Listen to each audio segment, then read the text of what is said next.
4月3日，花莲大地震哦，花莲的东华大学算断甲真严重，所有诈骗集团假做学校的职员，要求厂商先去甲供应商买一寡器材哦，佮爱厂商先代替学校汇钱，结果厂商汇款了后，就联络袂到人，才发现讲是诈骗。 东华大学因为地震发生大火，损失真惨重。那理工馆爱重建，内面真侪设备也爱停买。不过学校所有一位4D的女职员，和诈骗集团冒用伊的名，对外向厂商采购，也佮和供应商联络方式。结果厂商汇款40多万了，假的李小姐甲供应商拢无看的人去。B 供应商要求 A 厂商先行支付定金新台币40万元，才可出货。待 A 厂商完成汇款，发现电话无法拨通。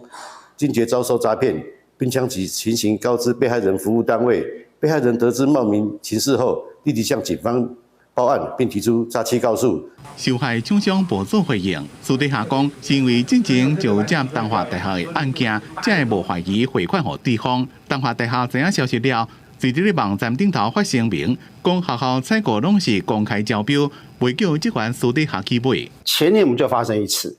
今年发生，这已经是第2次了。 那他这种情况呢，甚至用的当事人都已经不在这个单位了，还可以骗得到，可见得说，今天我们在社会上里面有一些厂商，